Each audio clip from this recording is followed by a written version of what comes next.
The stagecoach door swung open and the light came at her like a slap, white and enormous, nothing at all like the soft gray dawns over the rice water back home. Mei-lin Zhou stepped down into it with her one bundle pressed to her chest and her slippered feet finding the splintered boards of a plank walk, and the whole world smelled of dust and horse and hot pine.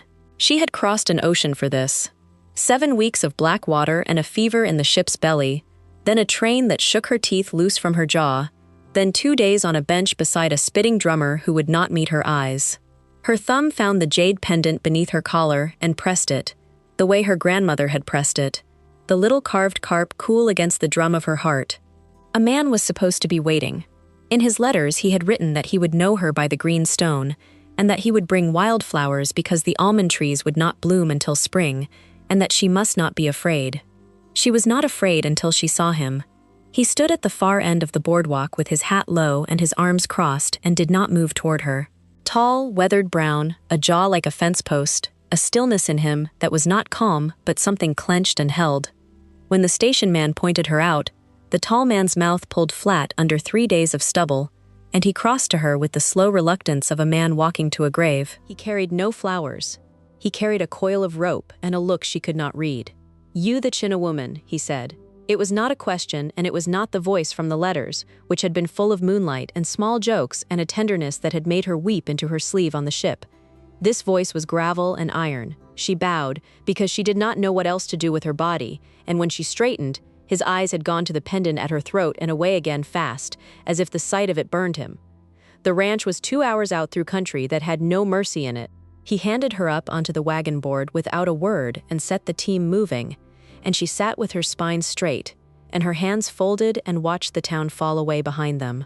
The false-fronted saloon, the church with no paint, the knot of men outside the mercantile who turned to stare at the yellow-skinned woman riding out with Caleb Hart. She had rehearsed 100 first sentences across the ocean. Now every one of them died in her mouth.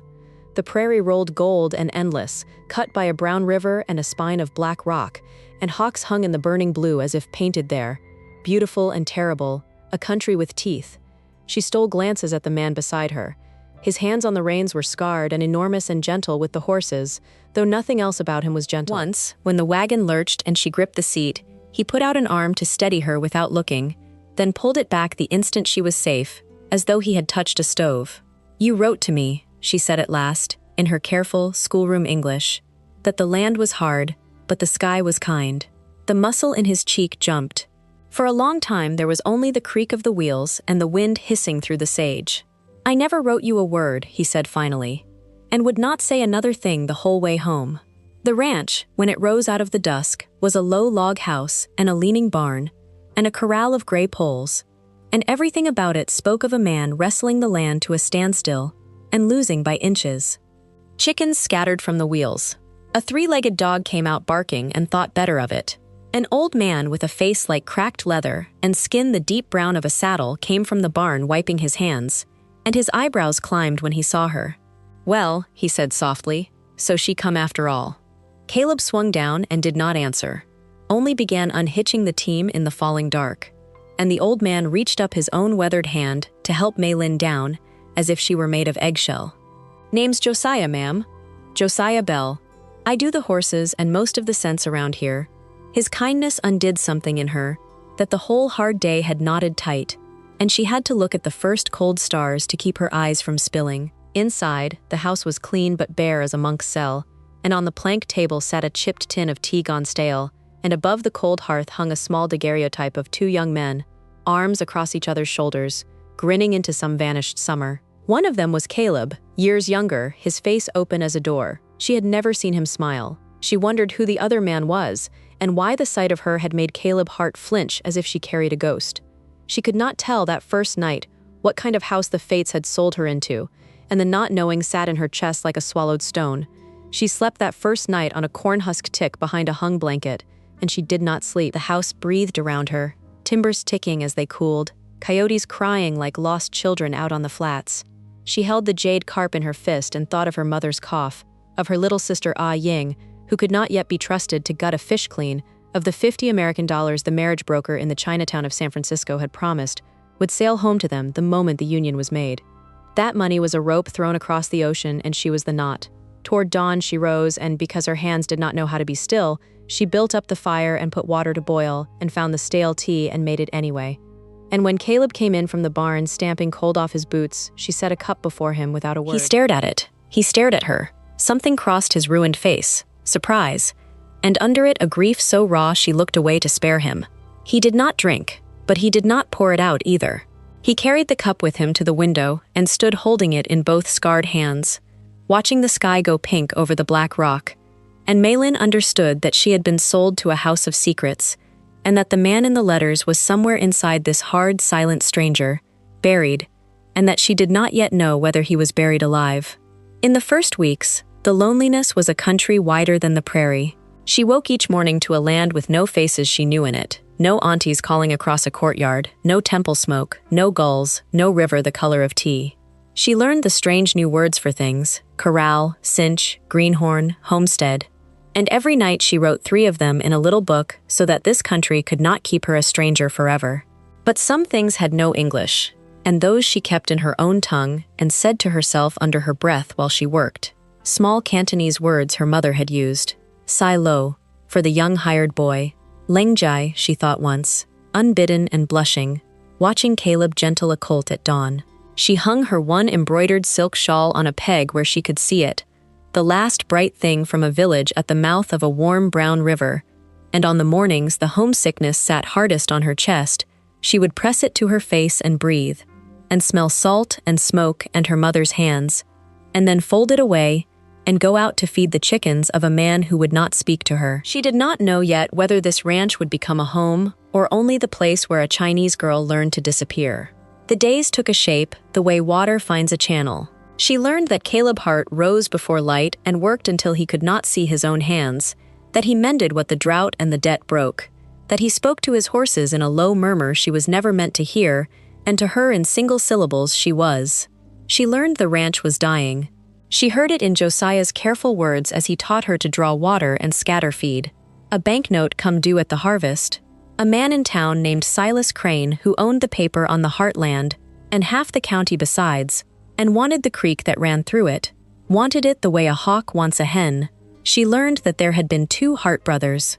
She learned the name Eli the way you learn a wound is there, by the way everyone stepped around it. And she learned, working beside these men who would not quite look at her, that a Chinese woman on a frontier ranch was a thing the whole country had opinions about. In town, when Josiah drove her in for flour and salt, women drew their skirts aside on the boardwalk. A boy threw a clod of dirt that struck her shoulder, and his mother laughed. At the mercantile, the clerk weighed her coins in his palm as though they might be false, and Silas Crane himself, silver-haired and smiling and dressed like a preacher, tipped his hat to her with a courtesy more insulting than any slur. "The famous bride," he said. Hart found himself a squaw from the wrong ocean? Well, a drowning man will grab any rope. She kept her face a still pond, but her hand in the folds of her jacket closed hard around the jade until the carved fin bit her palm, and she wondered how a man so soft-spoken could make the word bride sound like a thing scraped off a boot. It was the fever that cracked the ranch open. Young Toby, the hired boy of maybe 16, went down in the bunk shed, shaking and gray, his throat swollen shut, and by the second night Josiah's mouth was grim, and Caleb stood in the doorway with his hat in his hands like a man at a bedside he could not leave and could not enter. Mei-lin watched them wait for the boy to die because the doctor was 40 miles gone and no drunk of a horse leech would ride out for a ranch hand anyway. Then she went to her bundle. She was the granddaughter of a herbalist of the Pearl River. She had carried the knowledge across the ocean, folded in cloth packets and folded deeper in her hands. She boiled honeysuckle and the bitter root she had guarded like gold. She cooled it and spooned it past the boy's cracked lips. She laid cloth steeped in her mother's recipe across his burning chest, and she sat with him through the black hours singing under her breath the water songs of her village, the ones the women sang mending nets. Toward the 3rd dawn, the fever broke and ran off him in a sweat, and the boy opened his eyes and asked for his mother, and Josiah Bell took off his hat to mei-lin Jo, as if she were the sunrise. When she came out into the cold blue morning, wrung dry, Caleb was standing at the corral rail watching her, and for the first time since the boardwalk, he looked at her full and long, and what was in his face was not gratitude, and was more than gratitude, and neither of them found a word for it before he turned and walked into the barn. There came a night that autumn when the moon rose round and enormous and orange over the black rock. so full it laid a second daylight across the prairie, and Mei-lin stood at the corral rail and could not stop the tears from coming. Back home, this was the festival of the harvest moon. The night the whole village floated red lanterns on the river, for the ones far away and the ones gone under the water, and her mother would be lifting a small light to the current now, whispering her daughter's name across 10,000 miles. Mei-lin had no river and no lantern, so she took a tin cup and a stub of tallow candle and she set the little flame afloat in the horse trough, a poor and foolish thing, and she stood over it and sang the moon song low in her throat until her voice failed. She did not hear Caleb come, but when she turned he was there in the moonlight with his hat in his hands, and he had heard, and he did not mock the candle floating in the trough, and he did not walk away. He stood beside her and looked at the swollen moon, and after a long while he said, quiet as she had never heard him, "My brother's under that ridge. First full moon he's been out there." And Mei-lin understood that they were both, in that silver light, lifting a small flame to someone the dark had taken, and she moved one step closer to him, close enough that the cold between their shoulders warmed, and neither of them stepped away, and neither of them yet dared to name the thing that had begun. After that, the ice moved. Not melted, moved, the way river ice groans and shifts before it goes. He began to leave things where she would find them. A stool by the wash basin so she need not stoop. A smoothed length of pine whittled into a rack for her drying herbs. A second lantern so her corner was not dark. She began to leave things too.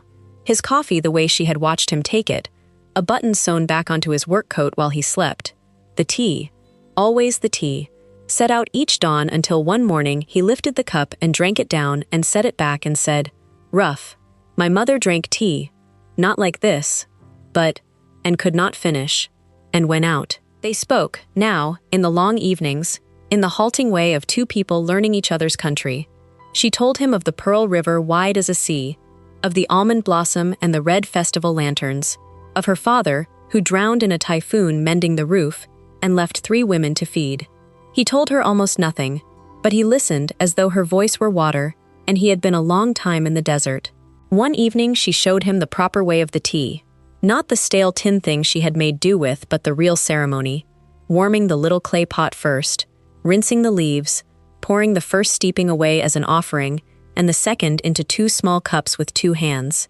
And Caleb Hart watched her hands move through the old careful shapes, as though he were watching something holy that he had no right to and could not look away from. She set the cup before him with a small bow and told him the word for it, and made him say it back. And when his gravel tongue mangled the sound, she laughed for the first time since the ocean. A real laugh, bright as a struck bell, and something moved across his hard face that was almost a smile. The smile from the daguerreotype, buried all this time, breaking the surface for one breath before he ducked his head and drank. She thought about that near smile for 3 days. She caught herself listening for his step in the yard. She caught herself choosing the ribbon in her hair, and she was frightened, because a woman sold across an ocean to save her mother could not afford to want the man she had been sold to, and because wanting was a door that, once opened, could not be shut again against the cold. One night, mending harness by the fire while the wind walked the roof, she asked him plainly whose hand had written the letters that brought her across the world, and Caleb Hart's whole body went still as struck stone, and the piece of leather in his hands began, slowly, to shake. "My brother," he said. The fire spat. Out in the dark a horse blew and stamped. Mei-lin did not move, did not breathe, made herself as small and quiet as the pond that lets the wounded animal come down to drink. "Eli had the words," Caleb went on, and his voice came out of him like something dragged over gravel. "Always did. Could charm the birds down, charm a banker soft, charm—" He stopped. "We were going to lose the place. Crane wanted a married man off the land, or a bachelor he could break. And Eli, he had this notion. Said a wife'd steady the claim. Said the broker in Frisco had a list. Said he'd write the letters 'cause I couldn't string 2 soft words if you paid me. He wrote you, all winter he wrote you. Read me the pieces at night laughing." Caleb's jaw worked. "Read me the one where he told you not to be afraid." He turned the shaking leather over and over. 3 weeks before your ship come in, the creek flooded. We had a heifer down in the ford, and Eli went in after her. 'Cause Eli always went in after everything, and the water." His voice broke clean in half. "I had his hand. I had his hand in mine, and the current took him out of it. I buried what I found on the rise behind the barn, and then your letter come, saying which train. He finally looked up, and his eyes were wet and furious and ashamed. So you crossed the whole ocean for a dead man's promises. I'm not him, I was never him. I let you come because I didn't have the guts to send the letter that said stop, and because, God forgive me, because the marriage still saves the land. He stood up so fast the stool fell. So now you know what you married. A hard man on a dying ranch who tricked you with his brother's mouth. Anybody'd be a fool to want it. She let the silence hold him. Then Mei-lin rose and crossed the little room and picked up the fallen stool and set it right. And she stood before this broken mountain of a man and did something no one in that hard country had done for him since the river took his brother. She reached up and laid her small hand flat against the scarred cheek. The way you gentle a spooked horse, the way you tell a child the dark is only the dark. He flinched, and then he didn't. The words were his, she said, low and steady, her thumb moving once across the roughness of him. But I did not fall in love with words. I have been here in the flesh, Caleb Hart. I have watched you weep over a hired boy you would not name your friend. I have seen your hands feed everything on this land before they feed you. His breath went out of him ragged. A man is not his brother's letters, she said. A man is what his hands do in the dark when he thinks no one sees. I have seen. And she felt the great shudder go through him, and his own scarred hand came up and closed over her small one against his face, holding it there, as if it were the only warm thing in the whole cold territory. And then the dog barked, and hoofbeats came hard into the yard, and a fist hammered the door, and the moment shattered like a dropped cup. It was Josiah, gray-faced, come from town with the worst of it. Silas Crane had called the note early. There was a paper, all legal, signed by a judge Crane owned, and it said the Hart mortgage was due in full in 14 days, or the land and water passed to the Crane holdings. And Crane had gone through the county with a second story too, a sweeter poison, that Caleb Hart was harboring a Chinese woman in defiance of decency, that the territory had feeling about the Chinese now, mobs in the mining camps, men burned out of their cabins, and that no respectable soul would fault whatever befell such a household. He's making you a scandal, so nobody lifts a hand when he takes the creek, Josiah said. He's already got Rennick and them drinking on it. Mei-lin stood in the doorway with the cold night at her back and understood that she was no longer only a bride or a burden, but a lever, that her very body was being used to pry the last thing from the man she had crossed the ocean to marry. And she watched Caleb Hart's face, expecting to see him weigh her, expecting to see the sum come out against her the way it always did in this country. Instead, she saw his hand drop to the old rifle over the door. The next days were a held breath. Caleb rode the fences with the gun across his saddle and came in at night with dust in every line of his face, and twice riders sat their horses on the ridge at dusk, watching, and did not come down. Mei-lin did not weep and did not hide. She did what her mother had taught her the women of a river village do when the flood comes. She made the house a fortress of small, strong things. She cooked so that the men ate like they had not eaten in a year. She healed a gash in Josiah's arm and dosed the three-legged dog and set her herbs to dry in ordered rows, and she wore the jade carp on the outside of her collar now, in the light, where anyone might see it. When Toby, mended and worshipful, asked her wasn't she afraid, she told him the carp on her stone swims up the waterfall against the whole weight of the river, and at the top it becomes a dragon, and that this is why her grandmother gave it her, so she would remember what a small thing can climb. But at night she lay awake counting the days off Crane's paper, and she knew that courage did not pay a mortgage, and she began, quietly, to shape a plan of her own that she told no one, because it would cost her the one thing she had left to spend. She had the marriage money.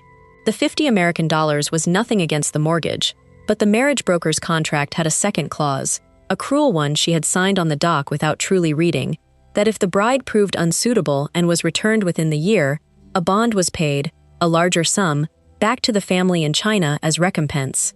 It was a slaver's clause, dressed as mercy, and it meant that if Mei-lin Zhou declared herself unwilling, unmade the marriage, and let herself be sent back across the ocean disgraced, a sum would go to her mother and Ah Ying that would feed them for years. And Caleb, unmarried and thus with no scandalous China woman to hang him with, might yet find some ordinary way to fight Crane's note, without the whole county howling for his ruin. She could save them both by cutting herself out of the picture like a splinter. She wrote the letter to the broker by candlelight, her tears blurring the ink her English teacher had drilled into her, and she was folding it when Caleb's shadow filled the doorway. He had a fistful of prairie flowers, crushed and wilting, gripped so hard the stems had bled green onto his fingers, and his face was the face of a man who had ridden 40 miles inside himself to reach this doorway. "I know I ain't him," he said. "I know I got no right, but I rode into Coldwater today, and I stood in front of the whole mercantile crowd, and I told Silas Crane that the woman on my land is my wife, and I'll shoot the first man treats her otherwise." He swallowed, "And then I picked these, 'cause the letters said I would. And by God, for once I wanted to be the man who did." He saw the letter in her hand. "What's that?" She could not lie to him, she told him, and Caleb Hart crossed the room and took the letter from her fingers and dropped it in the fire, and the flame ate it, and he took her face in both his enormous scarred hands the way she had once taken his. "You crossed an ocean," he said, hoarse, "and I will burn this ranch to the ground before I let it send you back across a puddle. I don't want the marriage that saves the land, mei-lin.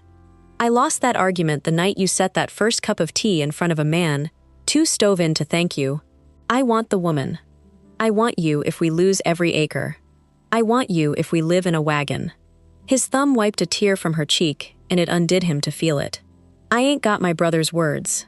This is all I got." And Mei-lin Jo, granddaughter of the Pearl River, went up on her toes in that firelit cabin at the edge of the American night and pressed her mouth to his, and felt the whole hard mountain of him break open at last and gather her in. And neither of them heard, at first, the orange light beginning to flicker in the window, or smelled the smoke, until the dog began to scream, and Toby's voice cracked across the yard. The barn's afire." They ran out into a hell of red light. The barn stood in a roaring column, the dry old timbers going up like paper, and against the flames 3 riders wheeled their horses with torches still smoking in their hands. Rennick and 2 of Crane's men, come to make the scandal into ash and to drive the Hearts off the water for good, come to finish it while the county slept and looked away. The horses screamed inside. Caleb went for the barn door, and the men rode to cut him off, and Mei-lin saw in one white instant how it would end. 1 man against 3 and a fire, and the whole territory ready to call it an accident. But she was not one small woman alone. Josiah came out of the dark with the shotgun, and Toby with a pitchfork, and Mei-lin snatched up the only weapon her hands knew, the heavy iron kettle of lye water she boiled the wash in, and when Rennick spurred down on her husband with his torch raised, she flung the whole scalding weight of it across the man's face and horse both, and the horse reared shrieking and threw him into the dirt. It was chaos and heat and the crack of Josiah's gun into the sky, and it was over faster than telling.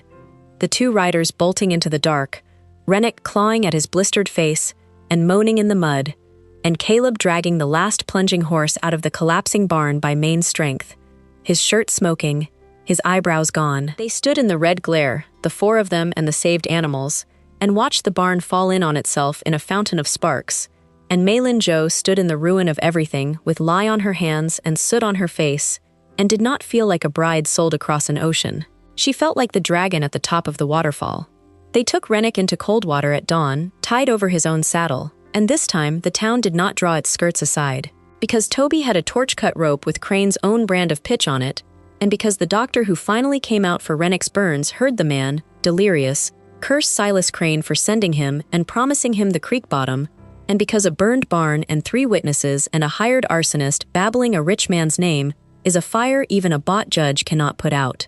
Mei-lin stood on the boardwalk where a boy had once thrown dirt at her, and she watched Josiah Bell, who no white court would let testify, tell it anyway to a circle of hard men who found, that morning, that they believed a black horseman and a Chinese bride over a banker in a preacher's coat, because some things burn the lie right out of the air. Crane's paper unraveled. A note gotten by arson and forced early against a signed man is a note no honest neighbor will help enforce. And it turned out, when men stopped being afraid to say so, that half the county hated Silas Crane and had only wanted someone to go first. He left the territory before the snow, they said, his fine coats and all. And Caleb Hart put his blistered hand on the small of Mei-lin's back in the open street, in front of everyone, and did not take it away. The years came on the way the seasons do, kind and cruel and steady. They rebuilt the barn with the help of neighbors who had watched and done nothing the night of the fire, and now, ashamed, came with their hammers and their teams as if hard work could unsay their silence. And Mei-lin fed every one of them at her table and led it. She planted almond saplings along the creek so that one spring the frontier would blossom the way her village had, and the first year they took, she cut a single flowering branch and laid it on the rise behind the barn, where a wooden marker read, "Eli Hart, he went in after everything." And she thanked the dead brother, quietly, in her own tongue, for the words that had carried her to a country she now called home. Her mother's medicine became the county's medicine. Ranch wives who had drawn their skirts away now rode miles for the herb woman of the Hart place and paid her in eggs and in respect. The money went home across the ocean, and one day a letter came the other way in a child's careful hand.